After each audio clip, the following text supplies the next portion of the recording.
शिव महापुराण की कथा कहती है, जब हम भगवान शंकर को एक लोटा जल समर्पित करते हैं, शिव जी की अविरल भक्ति को धारण करते हैं, शंकर भगवान के भजन में हम डूबे रहते हैं, श्री शिवाय नमस्तुभ्यम हम जपते रहते हैं, भगवान शंकर का गुणगान करते रहते हैं, तो भगवान शिव भी हमें उन्नति की ओर बढ़ाने के लिए, आगे बढ़ाने के लिए एक थोड़ा सा धक्का मार ही देते हैं और हम उन्नति की सीढ़ी पर चढ़ ही जाते हैं।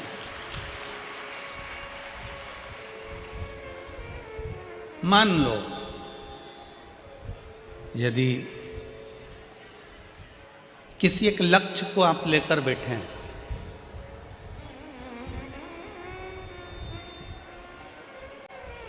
बाबा हमारा ये काम कर देना, बाबा हमारा ये कार्य पूर्ण कर देना, बाबा हमारा ये कार्य पूर्ण कर दीजिए, बाबा ये हमारा काम है, आप पूरा कर देना, आप ये कृपा कर देना, आप ये दया कर देना, आप ये करुणा कर देना। शिव महापुराण की कथा कहती है, अगर आपका वो कार्य नहीं हुआ, मान लो तुमने मेहनत भी करी, सब कुछ करा, खूब मेहनत कर कर तुम आगे भी बढ़ गए, सब कुछ हो गया और तुम्हारा वो कार्य जो तुमने सोचा था वो नहीं हुआ, तो भगवान शंकर को उसके लिए भी धन्यवाद देना।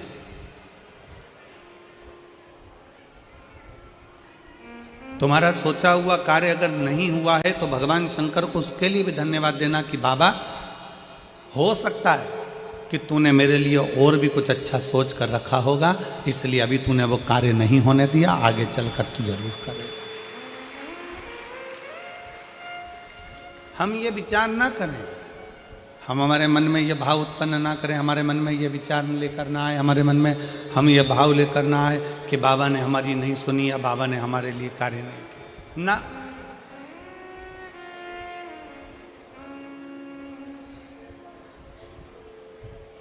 जितने इस पवित्र पावन प्रांगण के अंदर बैठकर, इस फरीदाबाद की पवित्र भूमि पर बैठकर शिव महापुराण की कथा का लाभ ले रहे हैं, जितने भगवान शंकर की कथा का रसतत्व ग्रहण कर रहे हैं, भगवान शिव की कथा को सुन रहे हैं,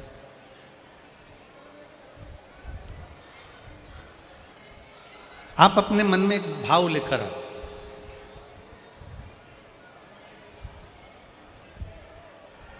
कि भोले बाबा, भगवान शिव, माँ जगत जननी माता जगदम्बा पार्वती हमारे माता पिता हैं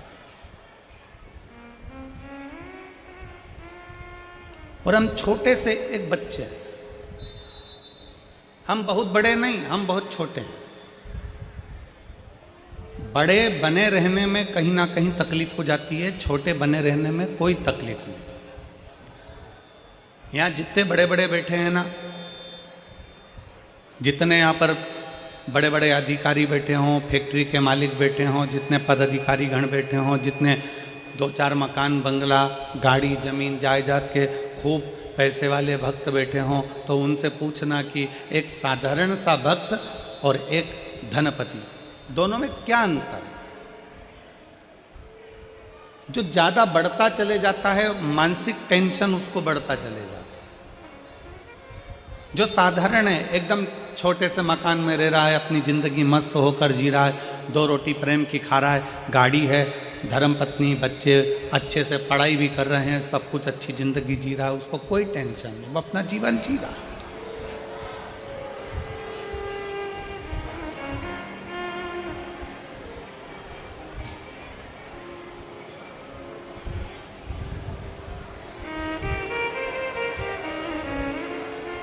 रोड का कितना भी टैक्स जमा कर दो, रोड टैक्स कितना भी जमा कर दो, पर रोड पर रह नहीं सकते।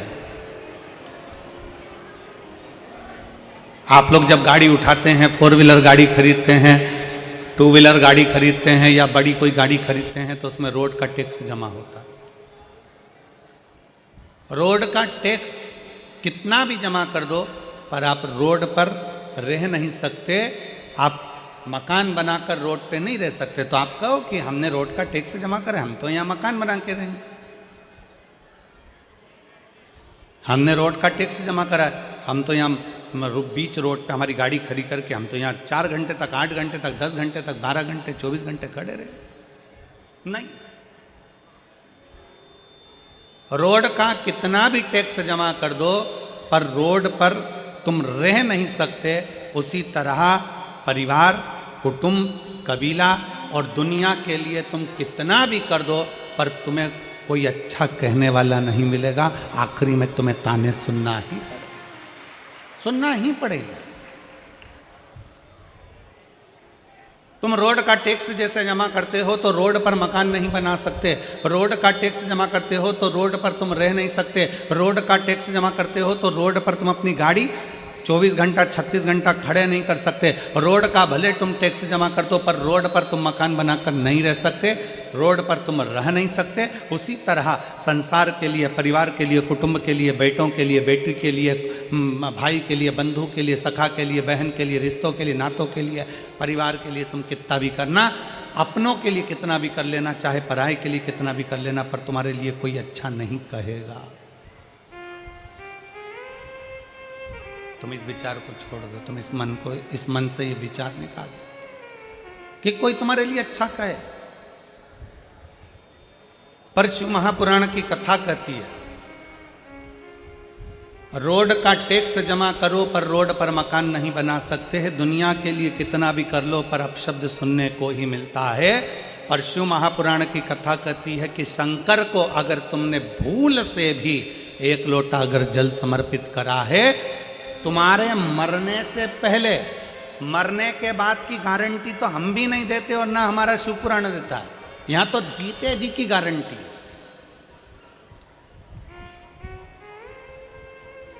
कई लोग कहते हैं कथा सुनोगे तो बैकुंठ चले जाओगे, बैकुंठ में तुम्हारा निवास होगा। हमने अपनी व्यासपीठ से आज तक नहीं कहा कि तुम बैकुंठ जाओगे कि नरक जाओगे, क्योंकि हम खुद भी जाकर देख के नहीं आए, तो तुमको काहे को बोले कि तुम बैकुंठ जाओगे कि नरक जाओगे। और जो तुमसे कहे कि बैकुंठ जाओगे कि नरक जाओगे की चर्चा करे तो तुम उनसे कह देना महाराज जी घूम कर आए हो क्या, ऊपर देख कर आए हो क्या, जो गया वो कैसे बता सकता है कि बैकुंठ गया कि नरक गया। तो बैकुंठ और नरक की चर्चा वेदव्यास जी ने शिव महापुराण में नहीं करी। बैकुंठ और नरक की चर्चा मेरे वेदव्यास जी वर्णन नहीं करते। मेरे वेदव्यास बाबा शिव महापुराण के 24,000 श्लोक में 12 खंड में इन संहिताओं के अंतर्गत, इन लीलाओं के अंतर्गत भगवान शंकर की गणना कर कर कहते हैं कि पूरा स्वर्ग और पूरी नरक इसी पृथ्वी पर है। बस आप शिव महापुराण की कथा कहती है जब 1 लोटा जल हम देवाधिदेव महादेव को समर्पित करते हैं, शंकर जी को जल चढ़ाते हैं, तो तुम्हारा चढ़ाया गया जल तुम्हारे मरने के बाद क्या देगा इसका वर्णन शिव पुराण नहीं करती। पर शिव पुराण कहती है कि तुम्हारा अगर 1 लोटा जल तुम महादेव को चढ़ा रहे हो तो यह पक्का है कि तुम्हारे मरने से पहले वो जल तुम्हारा कल जरूर बदलेगा। ये निश्चितता है।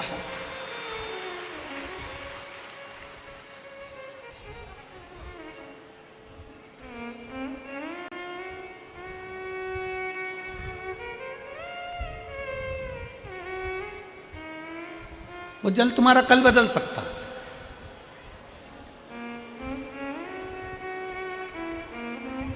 आपने शिव जी को जल चढ़ाया है, वो चढ़ाया गया जल तुम्हें फल दे सकता है।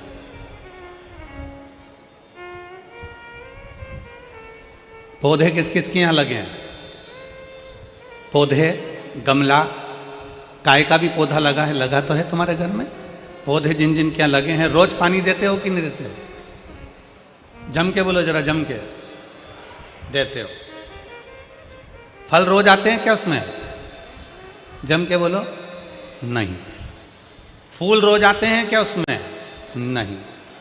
फल भी समय पर आएंगे, फूल भी समय पर आएंगे।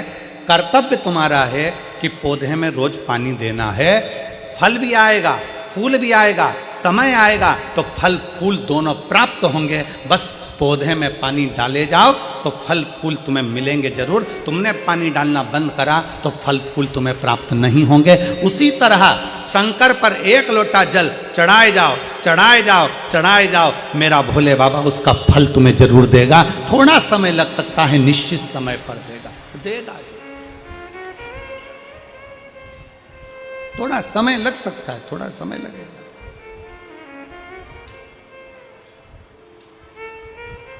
और शंभु शरने पड़ी मांगू घड़ी रे घड़ी, दुख काटो दया करीन दर्शन शंभु शरणे मांगू घड़ी रे दुख काटो दया करीन दर्शन। थोड़ा समय लग सकता है। जल चढ़ाते जाओ, पौधे में जल डाले जाओ, वृक्ष के नीचे पानी चढ़ाए जाओ, फल आएगा। पौधे में जल डाले जाओ, फूल जरूर आएगा। उसी तरह शंकर पे एक लोटा जल चढ़ाए जाओ, प्रतिदिन चढ़ाओ, एक ना एक दिन उसका फल जरूर आएगा और तुम्हारा कल्याण जरूर होगा। चढ़ाएगा।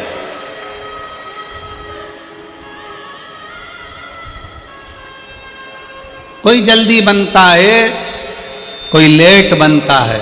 शंकर को जल चढ़ाने वाला एक दिन सेठ जरूर बनता। थोड़ा समय लग सकता है, थोड़ा आगे पीछे हो सकता है, थोड़ा समय आगे पीछे होगा, पर होगा जरूर।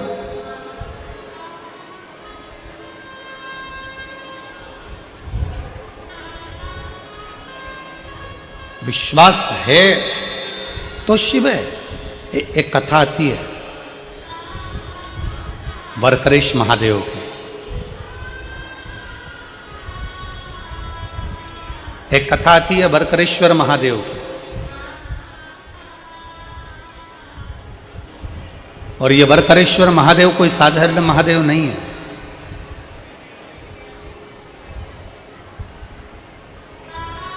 एक बड़ा सुंदर सा चरित्र आता है।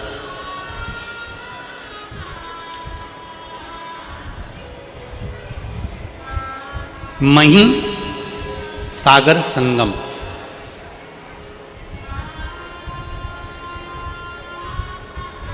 दुनिया का एक ऐसा तीर्थ मही सागर संगम, जहाँ पर मही नदी सागर में जाकर मिलती है, तो उसको मही सागर संगम कहते हैं।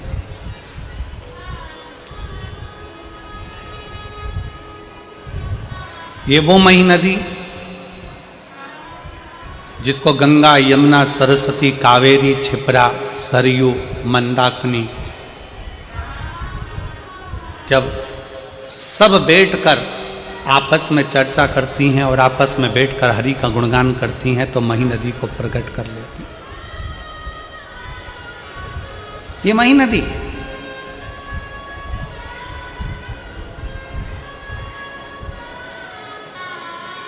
मध्य प्रदेश से निकलती हुई, राजस्थान से होती हुई सागर में जाकर मिल जाती है, सागर में पहुंच जाती है। जहां पर सागर से उसका संगम हुआ है उसे मही सागर कहते हैं। मही सागर संगम एक ऐसा तीर्थ जहां भगवान शंकर के 4 शिवलिंग विराजमान है, जिसमें से एक स्वयं षडानंद कार्तिकेय जी, जिसको स्थापित करिए स्तंभेश्वर शिव महाराज भगवान शिव। दूसरा कल कथा सुन रहे थे काल भीति की। एक शिवलिंग काल भीति ने प्रकट किया वहां पर महाकाल के।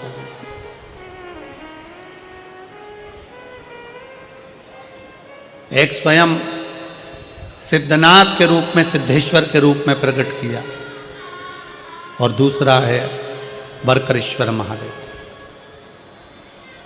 कभी जिंदगी में अगर मौका मिले तो मही संगम एक बार जरूर जाएं और मही संगम का दर्शन करें। वरकरेश्वर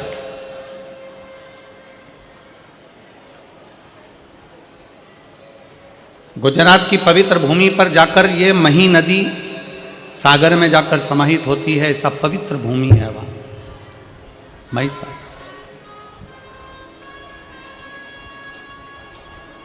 महिसागर संगम का ये पवित्र संवाद वरकरेश्वर महादेव का एक बड़ा सुंदर चरित्र वर्णन होता है। एक भटकती भटकती एक बकरी भटकती इस पवित्र महिसागर संगम के पास पहुंच जाती है। अब चींटी को नहीं मालूम है कि मथुरा कौन सा है, कि वृंदावन कौन सा है, कि काशी कौन सा है, कि द्वारका कौन सा है, कि जगन्नाथ कौन सा है, कि बद्रीनाथ कौन सा है, कि केदारनाथ कौन सा है, कि रामेश्वरम कौन सा है। ये चींटी को नहीं मालूम।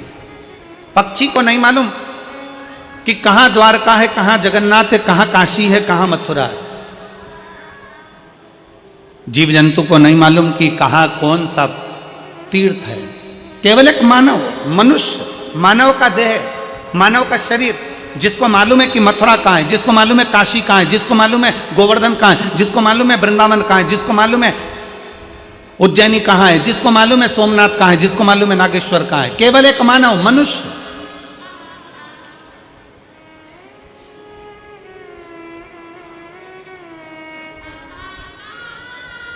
कभी तुमने कहीं सुना है, लाखों की संख्या में आप लोग बैठे हो और लाखों करोड़ों की संख्या में आस्था चैनल पर लोग इस कथा को श्रवण कर रहे हैं, शिव भक्त इस कथा को सुन रहे हैं, और लाखों की संख्या में लोग इसको फेसबुक यूट्यूब पर कथा श्रवण कर रहे हैं। 5 दिन की ये फरीदाबाद की शिव महापुराण की कथा, लाखों करोड़ों भक्त देश में और विदेश में बैठकर इस कथा को सुन रहे हैं। कभी किसी ने सुना कि गाय को ले जाकर तीर्थ कराओ, कभी किसी ने सुना चींटी को ले जाकर तीर्थ कराओ, कभी किसी ने सुना कि कुत्ते को ले जाकर तीर्थ का स्नान कराओ, कभी किसी ने सुना पशु को ले जाकर तीर्थ का स्नान कराओ, कभी किसी ने सुना कि पक्षी को तीर्थ का स्नान कराओ। केवल सुनने में मिलता है तो केवल इतना मिलता है कि मनुष्य इस तीर्थ में जाकर स्नान करे। मनुष्य, मानव शरीर, ये मनुष्य जाए और तीर्थ का दर्शन करे, मनुष्य जाए और तीर्थ में स्नान करे। क्यों? क्या चींटी के लिए तीर्थ नहीं है? क्या चींटे के लिए तीर्थ नहीं है? क्या पशु के लिए तीर्थ नहीं है? क्या पक्षी के लिए तीर्थ नहीं है? केवल एक मनुष्य के लिए क्यों लिखा कि मानव तीर्थ में जाए?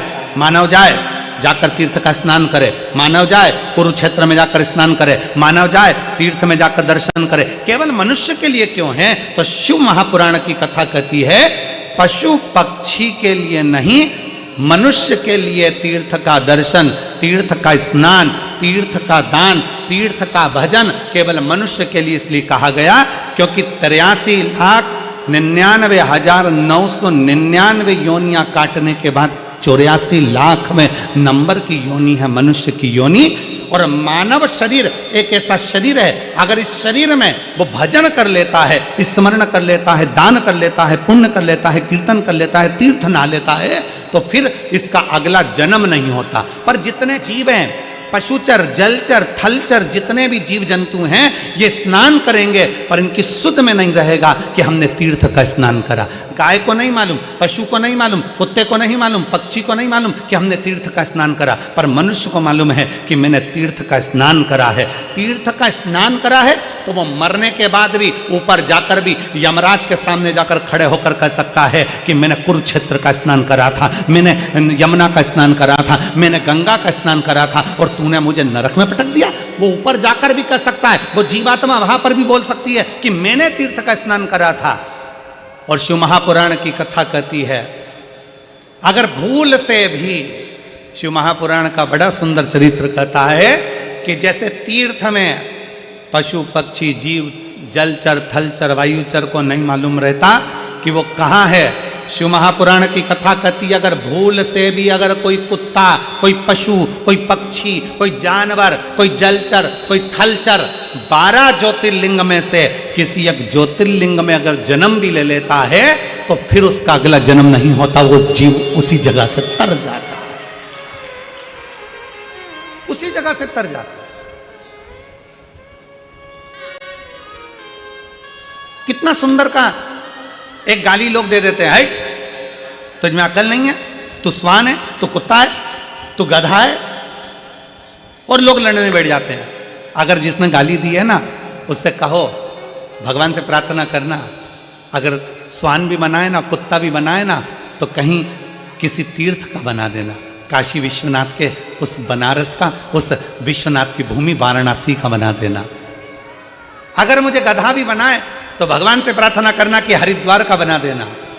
कम से कम गंगा की रज मुझे लगेगी, काशी विश्वनाथ के गंगा की रज मुझे लगेगी, उज्जैनी की रज मुझे लगेगी, कुबरेश्वर धाम की रज मुझे लगेगी, तो मैं भी तर जाऊंगा। अगला जन्म मेरा फिर संसार में नहीं होगा। बनाना तो ऐसा बनाना तो ऐसा बनाना।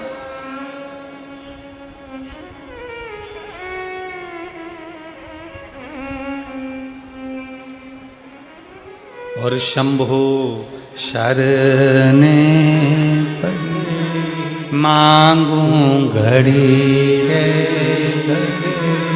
दुख काटो दया करीन दर्शन आपो। शंभो शरणे मांगू घड़ी रे दुख काटो दया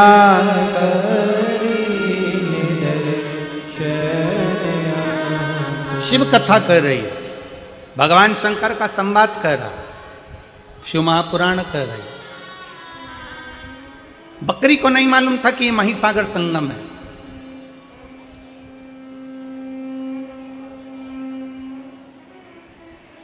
आप लोग कहेंगे गुरुजी आज की कथा कहाँ से बोल रहे हैं, तो स्कंद पुराण कुमारी खंड से आज की कथा को लिया है। स्कंद पुराण का ये पवित्र चरित्र शिव महापुराण के अंतर्गत स्कंद पुराण का ये छोटा सा भाव लिया गया। कोई तुमसे पूछे ये महिसागर की कथा गुरुजी कहाँ से लेकर आ गए, ये सुंदर बरकरेश्वर महादेव की कथा कहाँ से लेकर आ गए, तो महिसागर संगम कथा स्कंद पुराण कुमारी खंड से बोली जा रही। एक बकरी, उसको नहीं मालूम बकरी को तीर्थ क्या है, बकरी को नहीं मालूम कि क्या धाम है, बकरी को नहीं मालूम कि कहां हो।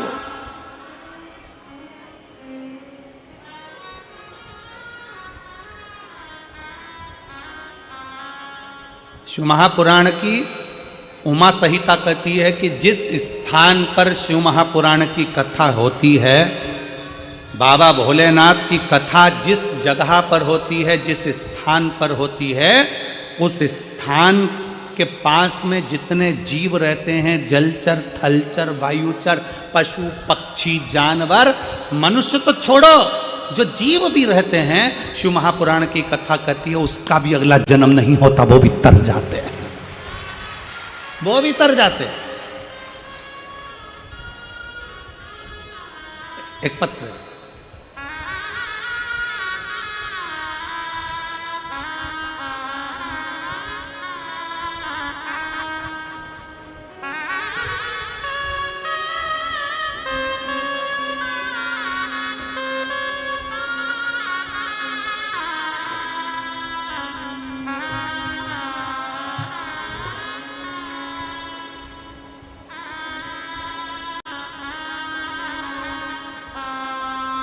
मैं हरियाणा की, ये क्या लिखा है, प्रिय इज्जर जिले के असतपुर खेड़ा की रहने वाली हूँ। असतपुर खेड़ा की रहने वाली हूँ।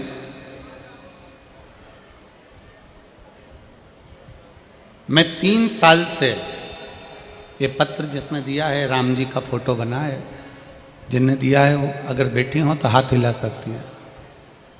राम जी का फोटो बना है इसमें, अगर कहीं बैठी हो तो हाथ हिला सकती हैं, और अगर बैठी हो तो एक बेलपत्र लेने के लिए आ सकती हैं। मैं 3 साल से सरकारी नौकरी की तैयारी कर रही थी गुरुजी। मैंने 3 साल पहले पेपर दिया, उसमें भी मेरा सिलेक्शन नहीं हुआ। 3 साल तक मैं रेगुलर पेपर देती रही, पर मेरा कोई सिलेक्शन नहीं हुआ। गुरुदेव, अब मैं करूं तो करूं क्या? तब मैंने आपकी कथा सुनना प्रारंभ करी, और आप कहते हो कि दिल से पढ़ो, दिल से अध्ययन करो, 4 गुना पढ़ाई करो और 4 गुना अध्ययन करो। मैंने वो भी कर पढ़ाई करी, एग्ज़ाम दिया, पर उसका भी कोई रिजल्ट नहीं आया। अब करूं तो करूंगा। तब मुझे मन में आया कि सीहोर वाला गुरुजी कहता है कि पशुपतिनाथ का व्रत करो, और मैंने पशुपतिनाथ का व्रत करना प्रारंभ करा। गुरुदेव, आप कहते हो कि पंडाल में बैठकर कथा का रसपान करो। मैंने पंडाल में बैठकर भी कथा का रसपान किया, और बाबा ने क्या मुझे दिया पंडाल में बैठ के कथा सुनने का फल। शायद दुनिया के लोग कहते होंगे कि पंडाल में बैठकर कथा सुनना, हम कहते हैं पंडाल नहीं, जिस जगह पर शिव महापुराण की कथा होती है वो पंडाल नहीं, वहाँ की मिट्टी कंकर शंकर बन जाती है और बाबा हमारी बात को सुनता है। गुरुदेव, हमने कथा सुनना प्रारंभ करी, पंडाल में बैठकर पशुपतिनाथ का व्रत किया, और बाबा की कृपा से जो 3 साल पहले मैंने एग्ज़ाम दिया था, उस 3 साल पहले के एग्ज़ाम का रिजल्ट आ गया, और बाबा की कृपा से मैं हरियाणा पुलिस में भर्ती हो गई। मैं बाबा को यहाँ धन्यवाद देने के लिए आई। एक शिव तत्व लाइन अच्छी लिखी है, आप और हम गुनगुनाते हैं। और अभी मेरी ट्रेनिंग गुड़गांव में चल रही है। खाली ना जाता कोई दर से तुम्हारे, खाली ना जाता कोई दर से तुम्हारे, मैं भी खड़ी हूँ नन्ही बाहें पसारे, अपने हृदय से लगा लो, लगा लो, गिना जा रहा हूँ, उठा लो, भोले अपने दर से अब तो ना टालो, गिरी जा रही हूँ, उठा लो। एक विश्वास अपने भीतर दड़ी करे,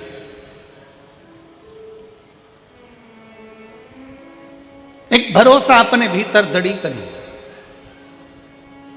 एक जीव जंतु को नहीं मालूम कि हम कहां पर हैं, एक पशु को नहीं मालूम कि हम कहां पर, एक पक्षी को नहीं मालूम कि हम कहां पर हैं।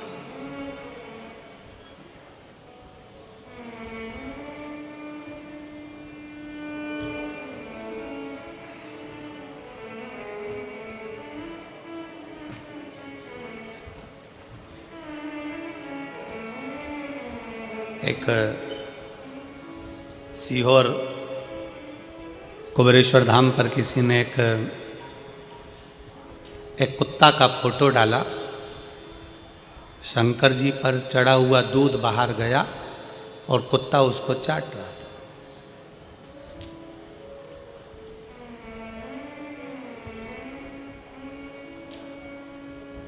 फोटो डालकर उसने लिखा कि गुरु जी से कहना कि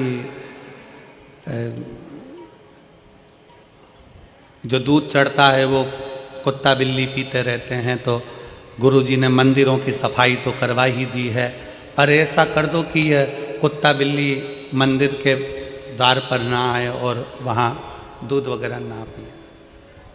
अब वो पत्र हमको, वो मैसेज कहा, गुरुजी ये मैसेज आया। मंदिर की सफाई तो आप करा ही देते हो, मंदिर में तो खूब दिया बत्ती लगने लगा, मंदिर में लोग जाने लगे, पर ये चढ़ा हुआ दूध कुत्ता पी रहा है, ये अच्छी बात है। तो जिसने वो मैसेज भेजा था, बहुत पहले की बात है, हम उनसे कहेंगे आपका चढ़ाया गया दूध, शिव पर चढ़ा हुआ जल आप और हम पीते हैं तो बाबा की कृपा आप और हम पर हो जाती है। अगर वो चढ़ा हुआ दूध किसी स्वान ने पी लिया, कुत्ते ने पी लिया, तो उसकी भी तो जिंदगी संवर गई है, उसका भी तो जीवन संवर गया। मेरे शंकर भगवान का एक नाम है पशुपतिनाथ। शिव केवल तुम्हारे ही नहीं, शिव केवल सीहोर वाला महाराज का नहीं, शंकर भगवान केवल तुम्हारे नहीं, शंकर भगवान केवल मनुष्य के नहीं, शंकर भगवान तो पशु के भी देव हैं, इसलिए उसको पशुपतिनाथ कहते हैं।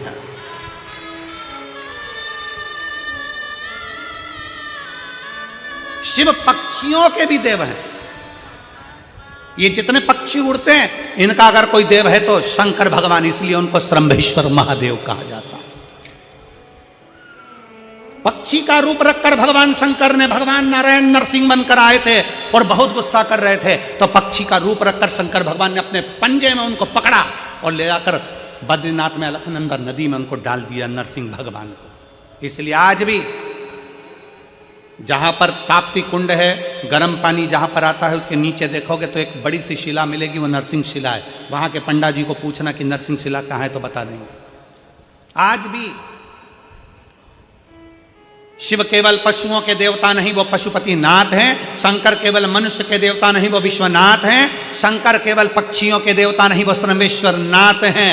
शंकर भगवान जीव और जंतु के भी देवता हैं। शंकर भगवान एक बकरी एक बकरा का भी देव है, उसका नाम वर्करेश्वर महादेव है। कोई साधारण है शंकर? पीपल देव का भी देव है महादेव, इसलिए नाम पड़ गया पिपलेश्वर महादेव। बड़ के वृक्ष का भी देव है महादेव, तो बटकेश्वर महादेव। ऐसा कौन सा देव है जो शंकर की शरणागति में नहीं है? ऐसा कौन देव, ऐसा कौन पशु, ऐसा कौन सा पक्षी, ऐसा कौन सा जानवर, ऐसा कौन सा जीव जो शंकर की शरणागति में नहीं है? आप और हम शिव को भूल जाते हैं, छोड़ देते हैं। जगत गुरु शंकराचार्य जी कहते हैं, शंकर भगवान को पकड़ने वाला, शंकर भगवान को एक लोटा जल चढ़ाने वाला, जगत गुरु शंकराचार्य जी कहते हैं शंकर की भक्ति करने वाला, शिव को भजने वाला, अगर भूल से भी शंकर को छोड़ देता है, पर शंकर भगवान अपने भक्त को कभी नहीं छोड़ते अंतिम श्वास तक। शिव नहीं छोड़ते अंतिम श्वास तक, शंकर नहीं छोड़ते आखिरी श्वास तक।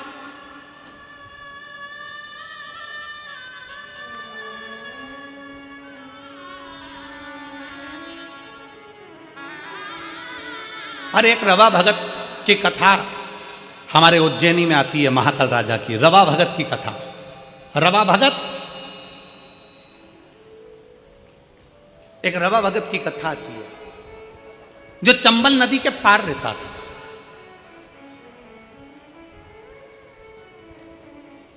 अब चंबल नदी के पार रहता था रवा भगत, और वो शंकर को बड़ा भजता था। अब रवा भगत शिव को भजने वाला शंकर भगवान की पवित्र भूमि उज्जैनी में महाकाल बाबा का दर्शन करने जाता था। हर महीने का उसका नियम था कि बाबा महाकाल का दर्शन करने जाता। अब महाकाल का दर्शन करने जाता,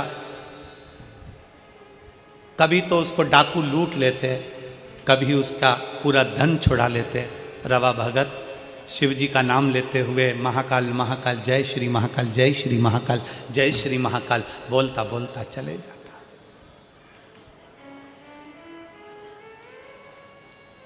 कई साल निकलते चले गए, कई साल।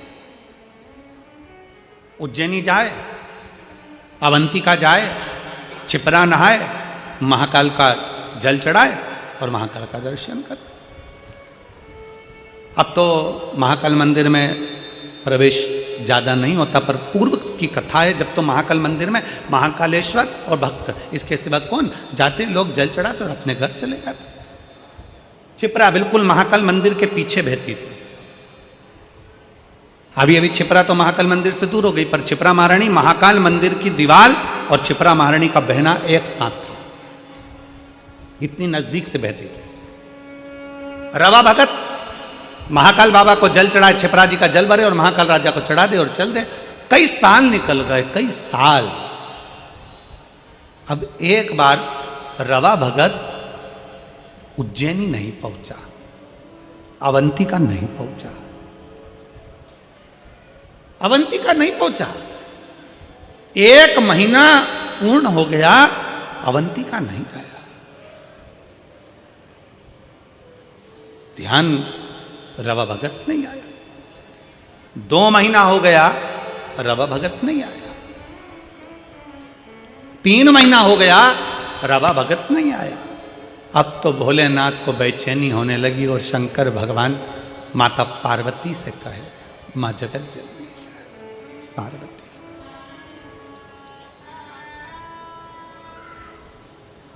उज्जैन कौन कौन गया है? सब गए हो? रखो। शंकर जी के मंदिर में पार्वती जी हमेशा बैठी रहती है। उज्जैन महाकाल के मंदिर में पार्वती जी बैठी नहीं है, खड़ी हुई है। करें दर्शन आप लोगों ने? जम के तो बोलो, करें ना? पार्वती जी खड़ी। शिव बोले रवा भगत के लिए, पार्वती हर महीने मेरा भगत आता था, रवा भगत आ नहीं रहा। चंबल के पार रहता है, हो सकता है कहीं डाकुओं ने उसको कुछ त्राण दे दिया हो, तुम जाओ देखो क्या।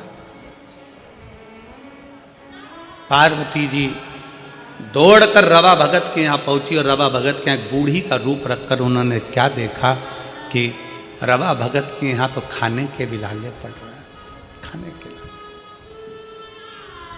क्यों? रहा नहीं गया।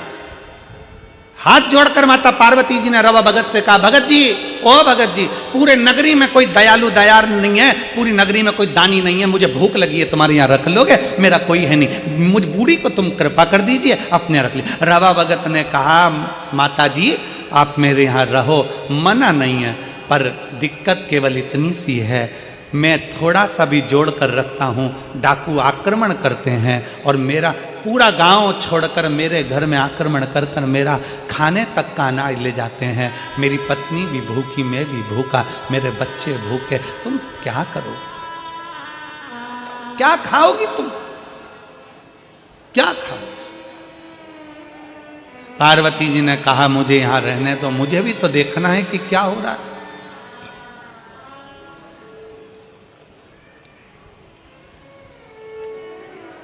डाकुओं की टोली आई, रवा भगत के यहाँ से सब लेकर चले, अन्न का दाना नहीं। थोड़े दिन होता फिर डाकुओं की टोली आती, रवा भगत के यहाँ से फिर लेकर चले गए।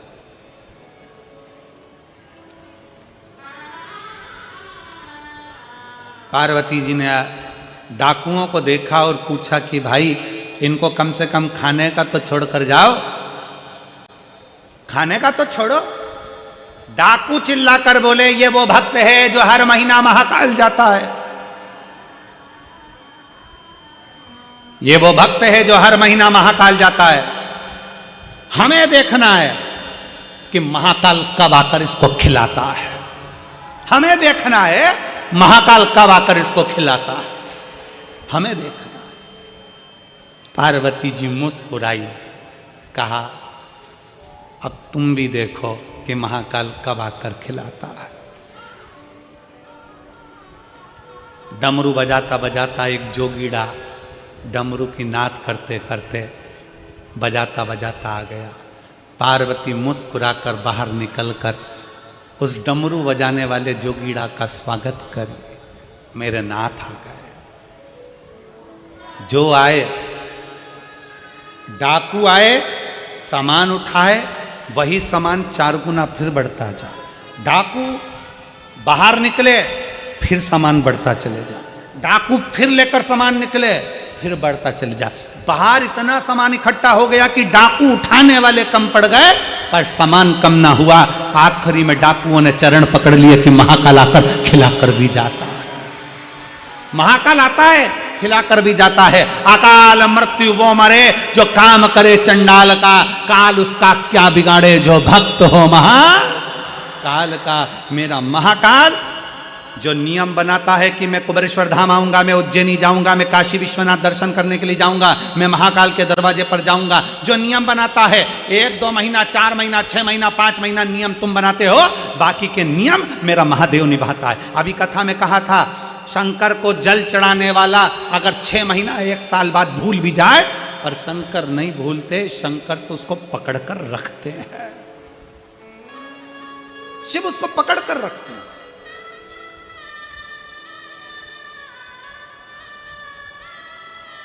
आप में से कितनी माताएं जिन्होंने ये सुना होगा कि कुल देवी की पूजन नहीं करो तो रुष्ट हो जाती है?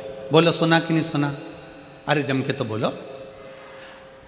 वो देवता की पूजन मत करो तो वो रुष्ट हो जाते हैं। बोलो सुना कि नहीं सुना? अरे जम के तो बोलो सुना। अगर उनको प्रणाम नहीं करोगे तो रुष्ट हो जाते हैं। बोलो सही है। दिवाली पे सास को प्रणाम नहीं करो तो वो भी रूठ जाती है। बोलो सही है कि गलत है? अरे जम के बोलो जरा, ठीक है। करवा चौथ पर पति की पूजन नहीं करो तो वो रूठ जाता है। बोलो सही है कि गलत है? भाई दूज पर बहन भाई को राखी ना बांधे तो भाई रूठ जाता है। भाई दूज पर बहन भाई को तिलक ना करे तो भाई रूठ जाता है। बोलो बोलो सही है कि गलत है? संसार में सब रूठते हैं, पर शिव महापुराण की विद्येश्वर संहिता कहती है, जो एक बार शंकर को जल चढ़ा देता है, शंकर उससे कभी नहीं रूठते हैं। शिव उसके गले लगते हैं, शिव गले लगते हैं। भगवान 33 कोटि देवी देवता अगर तुम्हारे घर में बैठे हैं, तुम्हारे घर में भगवान बैठे हुए हैं, सारे देवताओं को कुछ ना कुछ देना पड़ेगा। शंकर का शिवलिंग तुम्हारे घर के अंदर है। तुम अगर बाहर 1 महीना, 4 महीना, 6 महीने के लिए चले भी गई हो तो चले जाओ। घर में अगर शंकर का शिवलिंग है, तुम सोचोगे उस पर जल नहीं चढ़ा तो पाप करेंगे। अगर मैंने पानी नहीं चढ़ाया तो शंकर जी श्राप देंगे। मैंने शंकर जी को अगर फूल नहीं चढ़ाया, शंकर जी क्रोध करेंगे। मैंने शंकर जी को बेलपत्री नहीं चढ़ाई तो वो गुस्सा करेंगे। नहीं, शिव महापुराण की कथा कहती है, तुम्हारे घर के अंदर अगर शंकर का शिवलिंग है, तुम कहीं पर भी चले गए, 6 महीना, 4 महीना, 15 दिन, 20 दिन, 1 महीना, कहीं पर भी चले गए, शंकर का शिवलिंग है तो 1 बेलपत्री चढ़ाकर, 1 चावल का दाना चढ़ाकर तुम्हारी मर्जी पड़े जहां चले जाओ। और 6 महीने क्या, 12 साल बाद भी अगर तुम वापिस आओगे तो शंकर कभी तुम्हें पाप नहीं देगा, कभी श्राप नहीं देगा। शंकर शंकर ही रहेगा, शिव शिव ही रहेगा। कुल देवी की पूजन मत करो, कुल देवी रूठ गई। इन देवी की पूजन मत करो, वो देवी रूठ गई। उन देवता की पूजन मत करो, वो देवता रूठ गए। उनका वर्णन मत करो, वो रूठ गए। सास को प्रणाम नहीं करा, सास रूठ गई। बहू की शादी की सालगिरह थी, सास ने विश नहीं करा तो बहू रूठ गई। हमारी मम्मी ने हमको विश नहीं करा। अब मम्मी भी सोचे दिन भर तो विष घोलती है, क्या विष करूं तुझको, करूं तो करूं क्या ना। शिव शिव है, मेरा महाकाल राजा, मेरा महाकाल है। भाई शिव महापुराण की कथा कहती है, शंकर का संवाद कहता है, शिव तत्व कहता है, शिव पुराण कहती है। दुनिया रूठ जाए, दुनिया रूठ जाए, पर मेरा महाकाल कभी नहीं रूठता। दुनिया भटक जाए पर मेरा महाकाल अपने भक्त को भटकने नहीं देता। वो संभाल लेता है और अपने हृदय से लगा लेता है। वो संभाल लेता है, अपने हृदय से लगा लेता है। वो शिव है, शिव ओघड़ दानी है, वो शंकर है।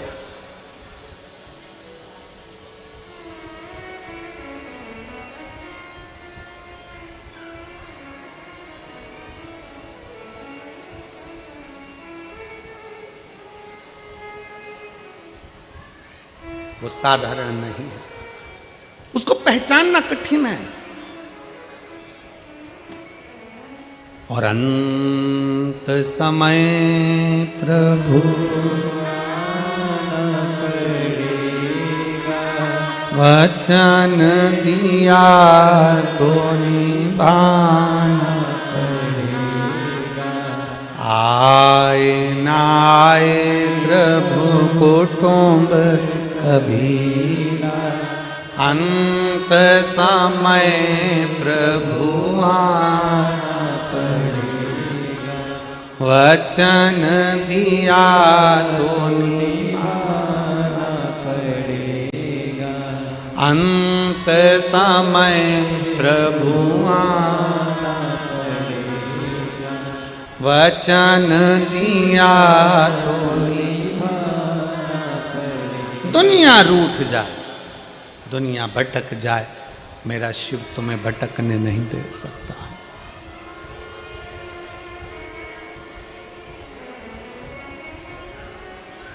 भटकने नहीं दे सकता। विश्वास, भरोसा, श्रद्धा हमें शिव के करीब में लेकर जाती है, शंकर के पास।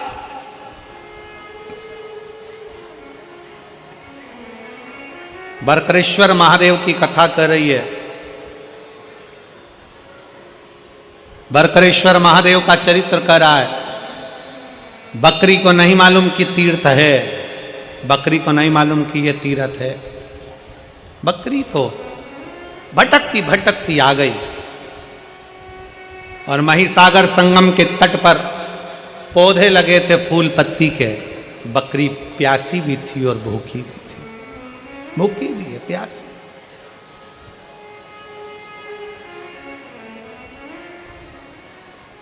बकरी भूखी भी है और प्यासी भी है।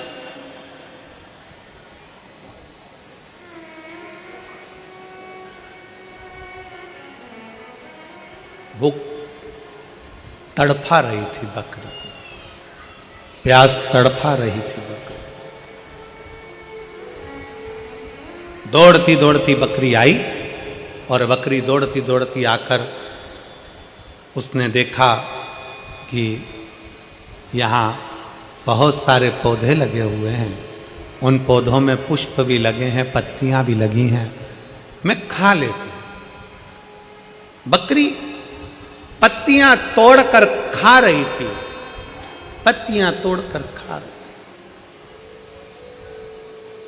बकरी को अंदाजा नहीं था कि पास में ही कुछ पौधे ऐसे कांटेदार लगे हुए थे जिसकी पत्तियां तलवार का काम करती थी,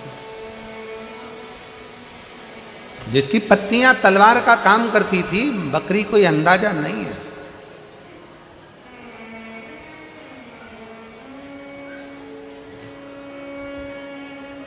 बस बकरी ने पत्तियां खाना प्रारंभ करा। बकरी ने पत्तियां खाना प्रारंभ करा और खाते खाते उसका ध्यान नहीं गया, क्योंकि व्यक्ति अपने कार्य में इतना डूब जाता है कि उसको अन्य कार्य का स्मरण नहीं हो पाता।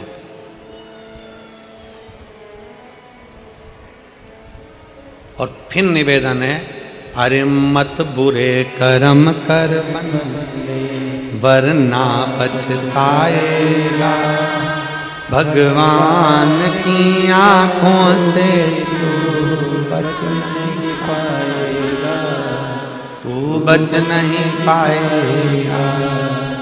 अरे ओ अज्ञानी मत करना दानी, अरे ओ अज्ञानी मत करना दानी, तेरे कर्म का फल भी तू ही पाएगा, जैसा किया तूने तेरे आगे आएगा।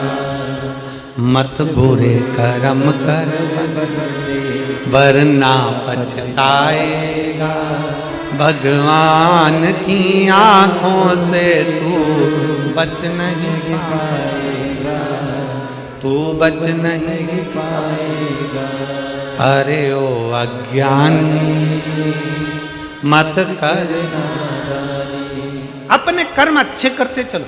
बकरी को ध्यान नहीं था, वो तो कर रही, वो तो खाने में लगी है। उसने ध्यान नहीं दिया पास में कांटे लगे, उसने ध्यान नहीं दिया पास में पत्तियां तलवार का काम कर रही है। कोई कोई पौधा ऐसा होता है जिसकी पत्तियां तलवार जैसी काट भी देती है, शरीर पर रगड़ा भी दे देती है। बकरी को अंदाजा नहीं था। आप तो अपना कर्म करो, फल देना उसके एक पत्र है।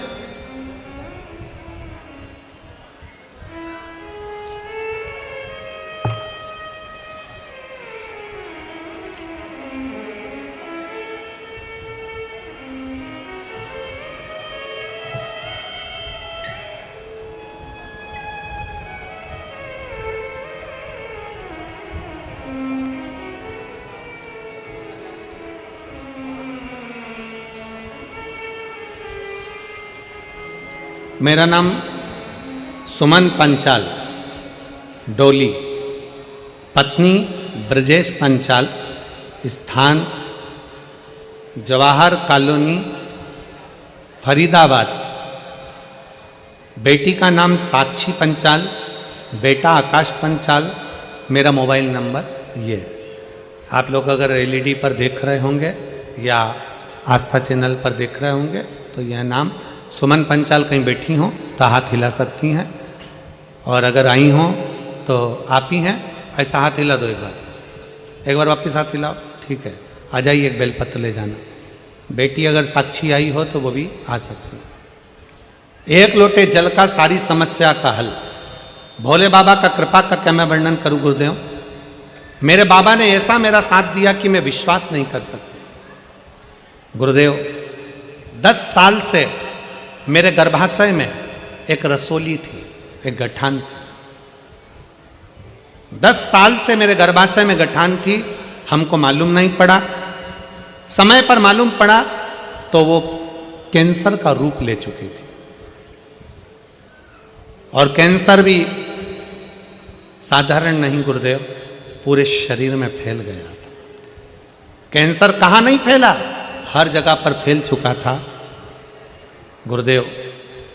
तब हमने हॉस्पिटल में दिखाया दिल्ली के, और इलाज प्रारंभ करा।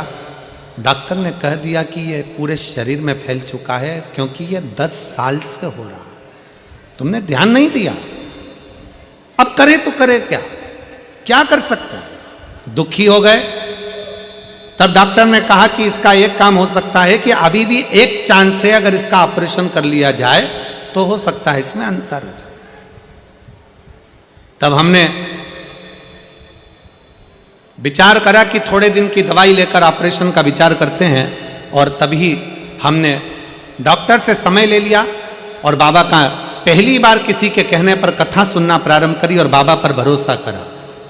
गुरुजी, आपने व्यासपीठ से कह दिया था कि डॉक्टर भी शंकर का एक रूप होता है, डॉक्टर को जरूर दिखाओ। डॉक्टर बोले जांच कराओ, डॉक्टर बोले दवाई खाओ।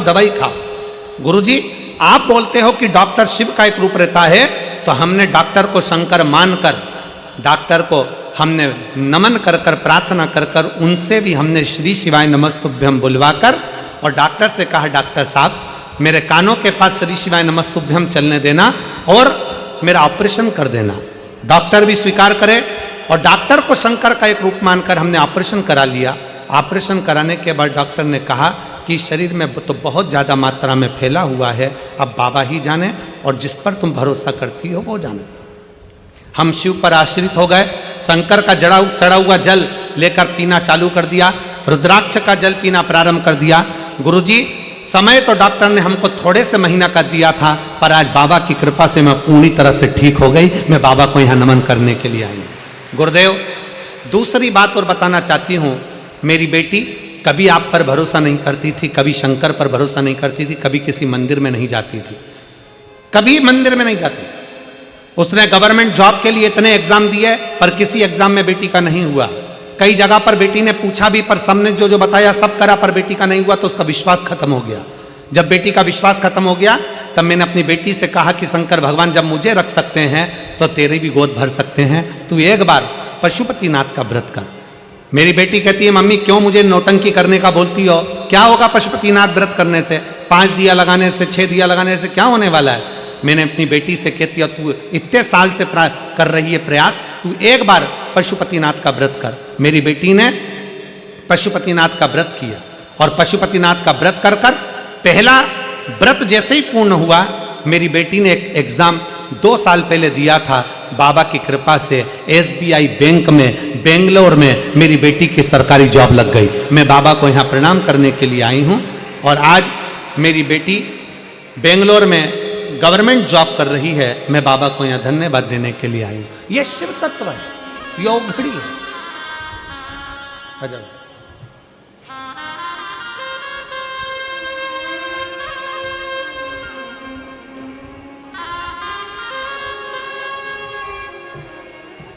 रोते नहीं, अब तो खुश हो गए, अब एकदम बढ़िया हो गए। ये बेटी को भी देना, उसको भी बधाई। आपको आंसू पोछो, ठीक है।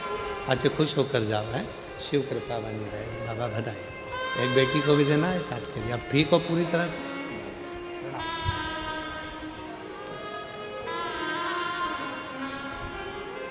रिश्ता तेरा मेरा सबसे प्यारा, रिश्ता तेरा मेरा सबसे प्यारा, बाबा, मैं हूँ तेरा लाला, मैं हूँ तेरा लाला। तू मेरा बाबा, मैं हूँ तेरा लाला, मैं हूँ तेरा लाला। भगवान शिव वो अपना बनाने का प्रयास, अपना बनाना। समय लग सकता है, देरी हो सकती है। कोई कहता गुरुजी हमने इतनी पूजन पाठ करी, बाबा ने हमारी नहीं सुनी, आज से हम मंदिर जाना बंद कर। ना ना, जाते रहो।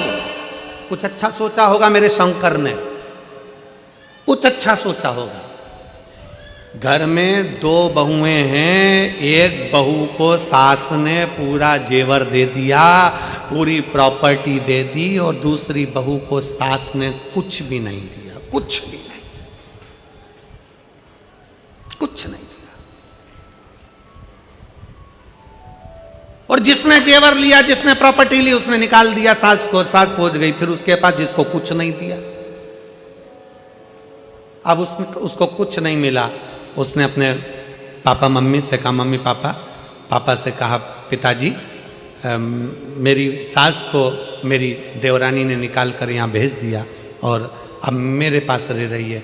माँ ने कहा, बेटा वो तुझे प्रॉपर्टी नहीं दी, कोई बात नहीं, जेवर नहीं दी, कोई बात नहीं, सेवा कर, अच्छे से कर, खूब सेवा कर।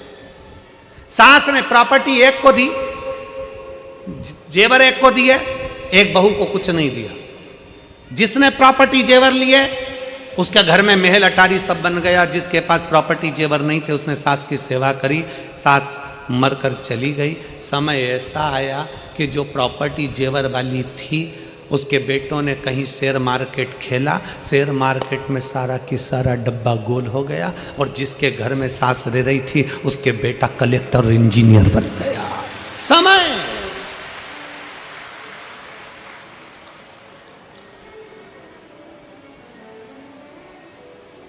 तुम्हारी नहीं सुनी ना बाबा भोलेनाथ जी ने। बाबा मैंने इतना अभिषेक करा, पूजन करा, अर्चना करी, शंकर जी ने मेरी नहीं सुनी। मैंने शंकर जी से कहा था बस एक काम कर दो, ये काम कर दो, शिव ने नहीं सुनी। अरे कुछ अच्छा सोचा होगा, मेरे बाबा कम नहीं देते, मेरा बाबा थोड़ा रुक कर देगा, अच्छा देगा और बड़ी प्रबलता से देगा। आपकी भक्ति कम नहीं होना चाहिए, आपका विश्वास कम नहीं होना चाहिए, आपका भरोसा कम नहीं होना चाहिए, आपकी दृढ़ता कम नहीं होना चाहिए।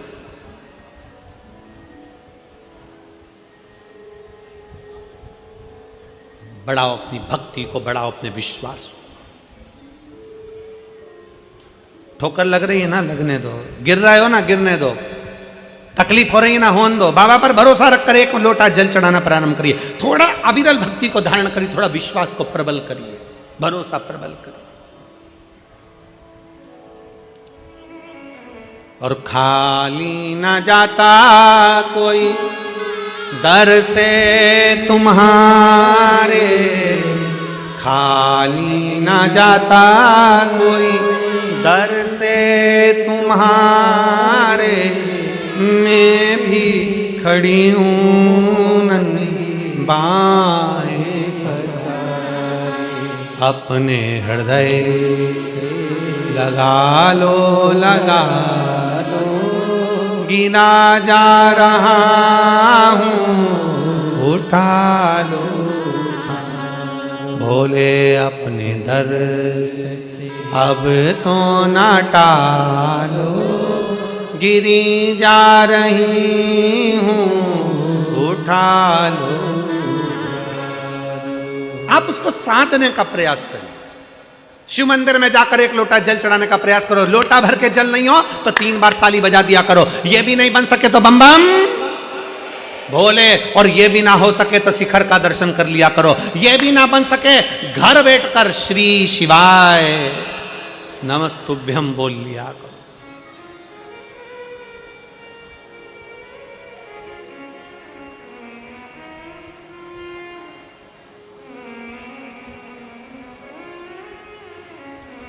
दो दिन से एक आइसर गाड़ी आती है, उसमें पानी की बोतल रखी होती है। और पानी की बोतल की वो गाड़ी आकर जगह जगह पर बोरियां और पानी का बोतल उतार लेता है और सब लोग फिर वो पानी बांटना चालू कर देते।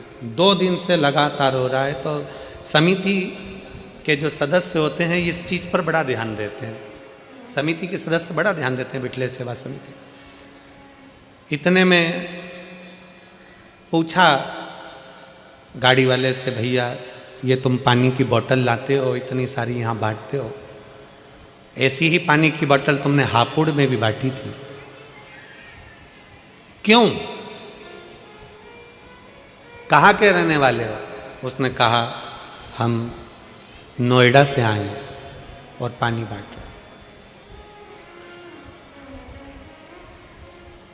पूछा कि ये पानी क्यों? तो कहा सब्जी का ठेला लगाता था और सब्जी का ठेला लगाते लगाते मेरी पत्नी ने मुझसे कह दिया था कि नोएडा में कथा चल रही है, एक बार अपन चल के सुनते हैं। सब्जी का ठेला एक दिन बंद करा, क्योंकि एक दिन भी सब्जी का ठेला बंद करते हैं तो घाटा लग जाता है, क्योंकि सब्जी तो सब्जी है, अगर नहीं बिकती है दूसरे दिन तो फिर वो बेकार हो जाती है और पूरा लॉस हो जाता है। पर एक दिन ठेला बंद करा, नोएडा कथा सुनी, बाबा से बस प्रार्थना करी, बाबा तू ऐसा दे देना कि मैं भी दोनों हाथों से लुटाता रहूं। और 3 महीने बाद एक मेरा मित्र मिला और वो मित्र ने कहा क्या मेरे साथ पार्टनरी में काम करेगा? इसने कहा मेरे पास पैसा नहीं है। तो कहा पैसा मैं लगाऊंगा, तू व्यवस्था देखना। और एक कंपनी चालू करते हैं और मित्र ने साथ मिलकर कंपनी चालू करी। आधा हकदार मुझे बनाया, आधा हकदार उसको बनाया। आज बाबा ने इतना दे दिया कि मैं पानी भर भर कर भी पिलाऊं तो कम ना पड़े। इतना शिव कृपा कर, इतना करुणा करने वाला। क्यों ये मेरी जीजियां, क्यों मेरे जीजा पानी बिस्कुट घर से रोटी बनाकर ले आते हैं, पोहा बनाकर ले आते हैं, जहां बैठते हैं वहां 5 लोगों को 10 लोगों को अपने पास में बैठे हुए को दोने में भर भर कर खिला देते हैं। खिचड़ी बनाकर डब्बे में लेकर आती हैं माताएं, साथ में अपने बैग में थोड़ी सी टॉफी डाल लेती हैं। क्यों? उसका फल मेरा शंकर देता है, अच्छी जगह का फल देता। कितना वर्णन किया गया महाराज। एक कसाई गाय को लेकर जा रहा है, कसाई गाय को लेकर जा रहा था, निकलते निकलते कसाई थक गया, गाय को खींच रहा था, कसाई गाय को खींच खींच कर ले जा रहा है, कसाई थक गया। थक कर देखा कि कहां जाऊं, गाय को बांध दिया पेड़ से, सामने धर्मशाला थी, उस धर्मशाला में कसाई चले गया। धर्मशाला में कसाई बैठा, रात्रि को बैठकर भूख लगी, भंडारा चल रहा था, उसमें से भोजन कर लिया, भोजन करा, रात को सोया। दूसरे दिन कसाई गाय को लेकर फिर चल दिया। गाय को लेकर जब कसाई गया, गाय कटी तो जो कसाई जिस धर्मशाला में ठहरा था, जो कसाई जिस भोजन को करा था, जिसका भोजन था और जिसकी धर्मशाला थी, उस कसाई ने जिस गाय को काटा था उसका आधा हिस्सा उस धर्मशाला के मालिक को भी गया, उस भंडारे वाले को भी गया। आश्चर्य में पड़ गया। धर्मशाला का मालिक जब ऊपर गया तो भगवान से कहता है मैंने तो धर्मशाला बनवाई थी, मुझे नरक क्यों डाल रहे हो? दूसरा बोला मैंने भंडारा करा था, मुझे नरक क्यों डाल रहे हो? इतने में यमराज ने कहा, धर्मराज ने न्याय देकर कहा कि वो कसाई गाय लेकर जा रहा था, उसने तेरी दी हुई धर्मशाला में विश्राम करा। शिव पुराण कहती है अगर दान करना है, किसी को अन्न का दान कराना है, पानी पिलाना है, तो इतने भक्त जब एक साथ भगवान का भजन कर रहे हैं, दान करने का स्थान होता है कि कहाँ करो। गलत जगह पर कर कर अगर कोई गलत व्यक्ति खाकर निकल गया, गलत व्यक्ति बैठकर निकल गया, तो उसका भी दोष हमको लगता है। आपको तो गर्व होना चाहिए कि मैंने शंकर के एक भक्त को पानी पिलाया, आपको गर्व होना चाहिए कि मैंने शंकर के एक भक्त को भोजन कराया, आपको गर्व होना चाहिए कि मैंने शंकर के एक भक्त को बिस्कुट खिलाया या टॉफी खिलाई, मैंने शंकर के एक भक्त को बिठाया हुआ, शिव का भक्त दिन रात शंकर की भक्ति में डूबा हुआ था, उसको दिया। मैंने किसी ऐसे एरेगरे नत्थु खेरों को नहीं कि किसी को दे दिया और उसने दारू की दुकान पर जाकर पैसे फूंक दिए, उसने वेश्यावृत्ति में जुए में पैसा लगा दिया। आज के जमाने में बहुत रूप रख रख कर लोग साधु सन्यासी का रूप रख कर आते हैं, मांगते हैं और मांग कर वो पैसा मदिरा में लगा देते हैं, जुए में लगा देते हैं। सावधान, अपने धन का सदुपयोग करिए, सही जगह पर करिए, सत्कर्म की ओर बढ़िए। कोई ऐसा निर्माण भी मत करिए जिस निर्माण में अगर कोई पाप कर्म हो रहा है तो उसका लिप्तता हम पर आए। अगर कोई पाप कर्म कर रहा है तो उसकी लिप्तता हम पर आए। ना ना ना, अच्छा कर्म करिए, श्रेष्ठ कर्म की ओर बढ़े। कई बार बड़ा कर्म भोग मनुष्य को भोगना पड़ता है। बहुत कितना सुंदर कहा है, ट्रेन के अंदर लोग सफर करते हैं, एक बच्चा आता है, कपड़े उतारता है, ट्रेन में पोछा लगाने लगता है। देखा है तुम लोगों ने? अरे बोलो तो जम के, किस किस ने देखा है जरा बोलो। ट्रेन में सफर कर रहे हो, एक लड़का आया, कपड़े उतारे, पोछा लगाने लगा अपने कपड़े से, कचरा भी ना चले गया। बाद में तुम्हारे पास आया, मांगा, उसको तुमने 1 रुपया 2 रुपया 5 रुपये दिया, अगले स्टेशन पर उतरा, कोई नशे का सामान लिया, कपड़े में उसने भरा, सूंघ सूंघ कर किसी ट्रेन की चपेट में आ गया, कहीं जाकर मर गया, गिरकर। उसके मरने में 1 रुपया तुम्हारा भी लगा है, इसलिए नरक तुमको भी भोगना पड़ेगा। उसके मरने में 1 रुपया तुम्हारा भी लगा है। तो तुम कहोगे मैंने तो अच्छे के लिए दिया था। ना ना, जब सरकार ने लगा रखा है सफाई कर्मी, जब सरकार ने लगा रखा है सफाई करने वाला, तो तुमने उस बच्चे को क्यों रुपया दिया? किसी भूखे को भोजन, मालूम है वो बच्चा नशा कर रहा है, उसके नशे में तुम्हें 1 रुपया शामिल करे हो तो तुम्हें भी भोगना पड़ेगा। बेटी, गाय और लक्ष्मी, सोच विचार कर देना कि सही जगह दे रहे हो कि नहीं दे रहा है। बेटी को विचार कर कर देखना, पेट्रोल पंप, गाड़ी, बंगला, फैक्ट्री देखकर बेटी को मत देना। मालूम पड़े फैक्ट्री के मालिक को बेटी दे दो, और जिस लड़के से ब्याया वो लड़का दिल्ली से ही फरीदाबाद नहीं आ रहा है। मालूम पड़े वो गया वहां, मालूम पड़े गुड़गांव ही नहीं आ रहा है, नोएडा ही नहीं आ रहा है। बेटी इंतजार कर रही है, अभी तक नहीं आए, अभी तक नहीं आए, अभी तक नहीं आए, अभी तक नहीं आए। फैक्ट्री का मालिक था, पेट्रोल पंप वाला था, गाड़ी बंगला था, बेटी को ब्याह दिया धन देखकर, और बेटी रो रो के मरी जा रही है। ऐसी जगह बेटी को मत ब्याहना। लड़का ऐसा ढूंढना जो तुम्हारी बेटी का सम्मान करे, आदर करे, सत्कार करे, तो बेटी को ब्याहना। गाय ऐसी जगह पर मत देना।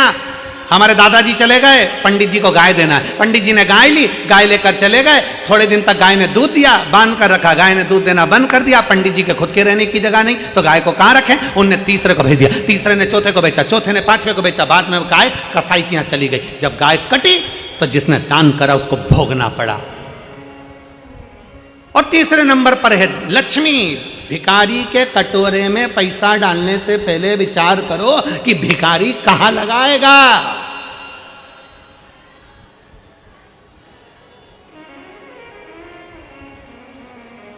कहां लगाएगा?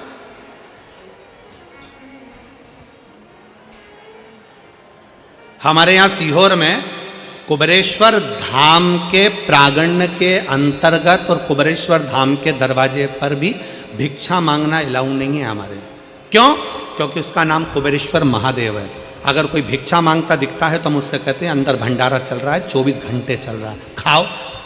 और तुम्हें तनख्वाह चाहिए तो झाड़ू लगाओ, काम करो धाम पर, समिति तुमको महीने की तनख्वाह देगी। पर वो टिकते ही नहीं है। जैसे उनको मालूम पड़ा कि तनख्वाह भी मिलेगी, थोड़ी बहुत मिलेगी, और भोजन भी फ्री का मिल रहा है, क्योंकि उनको तो करोड़ों में धन चाहिए, वो काम छोड़कर भाग जाते हैं, चले जाते हैं। इसीलिए कुबेरेश्वर धाम के आसपास भिखारी टिकता ही नहीं है, क्योंकि भोजन फ्री है, रहना फ्री है। थोड़ी मेहनत करो, कर्म करो, सफाई करो, बाबा का गुणगान करो, फूल पत्ती को हटाकर साइड में रखो, अपने आप तुम्हें तनख्वाह मिलेगी। पर कोई रहने को तैयार नहीं। अपने धन का सदुपयोग करो, अपनी बेटी को सही जगह दो, अपनी लक्ष्मी को सही जगह दो, और गौ माता को सही जगह दो। बेकार जगह पर नहीं भेजिए, बेकार जगह पर नहीं भेजिए। सबके लिए है। शिव शिव है, शंकर शंकर है। और जब तुम उसको बुलाओगे, बरकरेश्वर महादेव की कथा कर रही है, बकरी आई है, भूखी है, प्यासी है, भगवान वो बकरी को नहीं मालूम कि यहाँ एक धारदार कोई कांटा लगा है, कोई वो कांटे से, उसके पत्ते से उसका शरीर कट जाएगा, उसको अंदाजा नहीं हो पा रहा, उसका अंदाजा नहीं। वो तो अपने कर्म में लगी हुई है, अपने कर्म।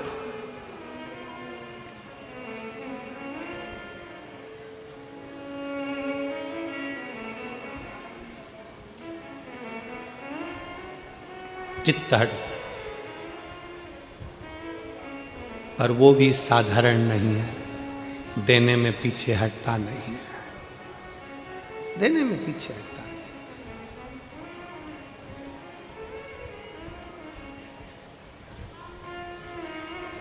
और महाराज उसकी याद, उसका स्मरण हमें सुख प्रदान कर देता। उसकी याद, उसका स्मरण।